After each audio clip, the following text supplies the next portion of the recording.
Muy buenas tardes, profesor. Somos el grupo número 11. Está conformado por Fabiola Pavón, Joana Romero y John Jairo Pico, quien les habla. Vamos a realizar el video de procesos de emancipación colectiva. Entonces, como primera medida vemos que la emancipación se denomina como la libertad de cualquier clase de vínculo de subordinación o dependencia de una cosa frente a la otra. La palabra como tal proviene del latín emancipatio o emancipationis. En este sentido, la emancipación significa el paso de un estado de dependencia a otro de autonomía en el cual todos los lazos de sujeción ceden o se rompen, liberando al individuo. Así, la emancipación puede asociarse a la recuperación de la libertad, la potestad o la soberanía para tomar decisiones, actuar y determinar el destino propio. Asimismo, como bien lo dijo Carlos Marx, consideraba que se podía obtener la emancipación social cuando nos liberábamos de las relaciones de dominación a que obligaba al sistema capitalista.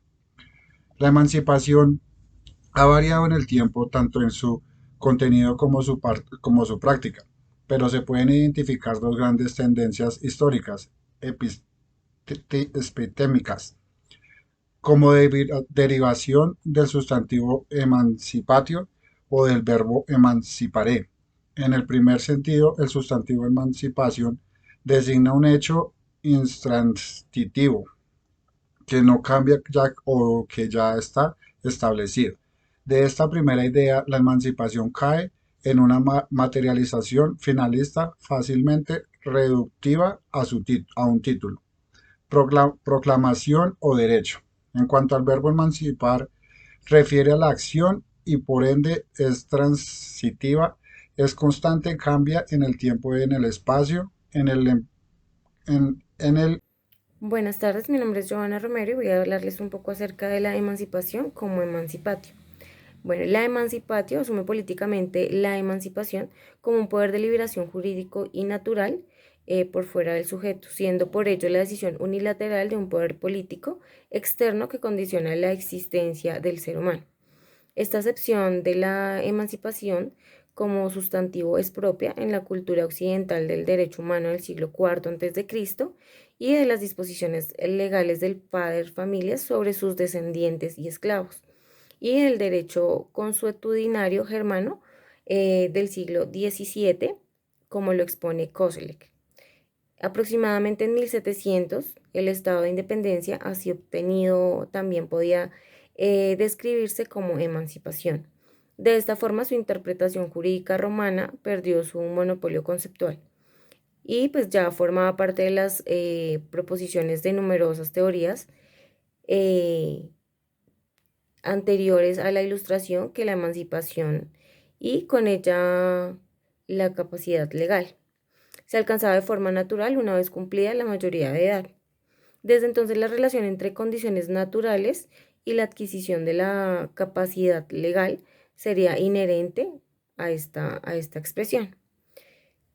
Bueno, vamos a hablar un poco también del pensamiento político de la emancipación.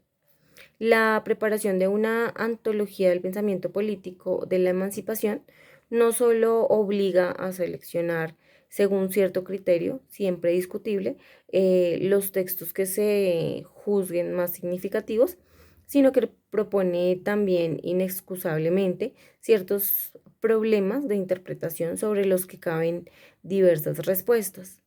Digamos que parecería oportuno indicarlos aquí como una invitación para reflexionar eh, no solo sobre textos y sus contenidos, sino también sobre los caracteres del proceso histórico que se abre en Latinoamérica a principios del siglo XIX y del que surgen nuevas nacionalidades.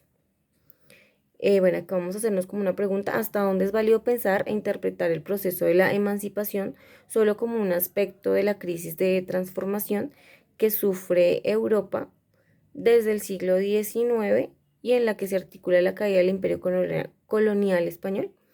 Sin duda, esa crisis de transformación constituye un encuadre insoslayable para la comprensión del fenómeno americano. Y lo es más, ciertamente, si se trata de analizar.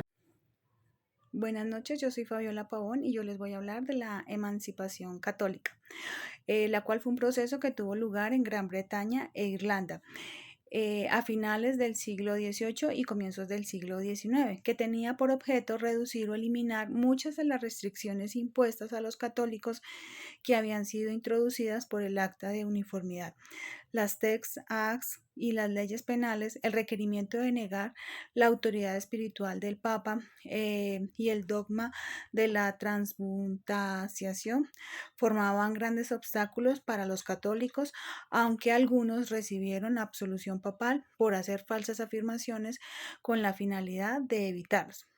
La primera acta de alivio católico fue aprobada en 1778, sujeta a un juramento con las reclamaciones de los Estuardo al trono y a la jurisdicción civil del Papa. Esto permitió que los católicos tuvieran propiedades y heredaran tierras en Gran Bretaña y alistarse en el ejército. La reacción contra ella fueron los disturbios en Gordón en 1780. Más alivio les fue dado en 1791. El Parlamento irlandés aprobó actas similares entre 1778 y 1793, debido a que el derecho de sufragio estaba fundamentalmente determinado por la propiedad. Esta ayuda dio implícita y explícitamente derecho de voto a algunos católicos. También empezaron a tener acceso a muchas profesiones de las que habían sido excluidos. La posibilidad de una mayor emancipación política fue considerada en 1800 durante el Acta de Unión entre la Gran Bretaña e Irlanda. No fue incluido en el texto del acta porque esto habría llevado a una mayor posición protestante irlandesa a la Unión, pero se esperaba que fuera una consecuencia dada la proporcionalmente pequeña cantidad de católicos en el Reino Unido en su conjunto. En 1823, Daniel O'Connell empezó una campaña de rechazo del Acta de Unión y tomó la emancipación católica como su punto central, estableciendo la Asociación Católica. En 1828 se propuso para la elección del condado de Clare en Irlanda y fue elegido aun cuando no podía ocupar su escaño en la Cámara de los Comunes. Y esto lo repitió en 1829. La conmoción resultante llevó al duque de Wellington y así. Para concluir nuestro video, la propuesta en este texto es el concepto de emancipación de parte del supuesto político y filosófico, del que esta solo es posible como liberación. El ser humano está llamado a conquistar su humanidad, liberándose de las ataduras que minimizan su existencia. La totalidad o plenitud de la humana condición solo se conquista en la lucha constante y colectiva por la destrucción de las cadenas, de las opresiones que imposibilitan el llegar a ser más. Por ello, si el ser humano llega al mundo no siendo nada, su trabajo fundamental será llegar a serlo todo. Muchas gracias, feliz tarde.